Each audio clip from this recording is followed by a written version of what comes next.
Students, very important numerical of class 9th जो कि आपके अपकमिंग सेट के लिए बेहद इंपॉर्टेंट है।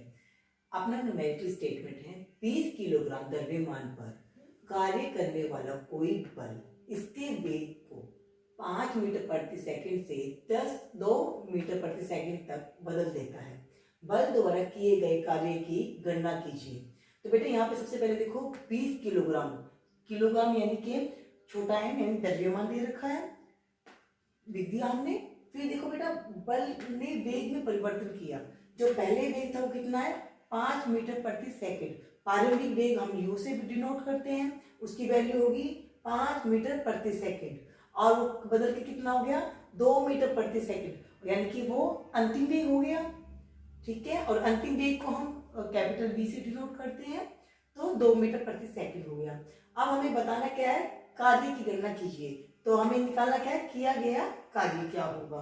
तो बेटा तुम्हें आपको पता ही है, सबसे पहले हमें इसके लिए क्या निकालना पड़ेगा, गतिज ऊर्जा, क्योंकि बेटा जो ऊर्जा होती है वो हमेशा कंजर्व होती है, संरक्षित रहती है। अगर ऊर्जा में कुछ परिवर्तन होगा इसका मतलब कार्य किया गया होगा। वो परिवर्तन हमें ज्ञात करना है ताकि हमें कार्य की वैल्यू पता लग जाए। तो इसके लिए पहले हमें प्रारंभिक ऊर्जा कितनी होगी, गतिज ऊर्जा, वही पता होना चाहिए। तो उसके लिए हम फॉर्मूला पुट करेंगे, हाफ mv स्क्वायर होता है, लेकिन प्रारंभिक वेग है तो u स्क्वायर आएगा यहाँ पे, और हाफ का मतलब हाफ यानी कि आधा, और से हमने E1 से डिनोट कर लिया प्रारंभिक वेग को, सॉरी प्रारंभिक गतिज ऊर्जा को, और वैल्यू पुट करेंगे, आधा की जगह बेटा आधा है, गुना में m की वैल्यू कितना है 20, तो 20 लिख दिया, और u की वैल्यू क्या है 5, तो 5 का वर्ग लिख दिया।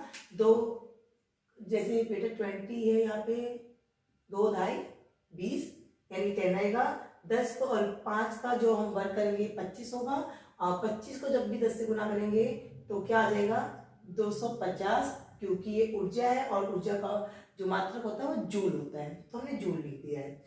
वस्तु की अंतिम गतिज ऊर्जा निकालनी है, तो हाफ mv स्क्वायर आएगा बेटा, और यहाँ पे हमें पता है हाफ की जगह हाफ, और m की वैल्यू 20 ही है, और v की वैल्यू कितना है 2, तो 2 का वर्ग 4 हो जाएगा, और यहाँ से फिर से हम काटेंगे तो 10 आ जाएगा, और 2 का वर्ग 4 लिख दिया जाएगा, 10 चौके 40 जूल। और हमें कार्य निकालना है, तो हमें जो प्रारंभिक गतिज ऊर्जा और अंतिम गतिज ऊर्जा है उसका अंतर निकालना होगा, और वो होगा E2 माइनस में E1। E2 कितना आया है हमारा 40, कभी 40 पुट कर दिया, और E1 कितना है हमारा 250, तो माइनस में 250, अब माइनस का निशान आएगा क्योंकि माइनस की स्टेटमेंट बड़ी है, तो फाइनल आंसर हो जाएगा माइनस के 210 जूल।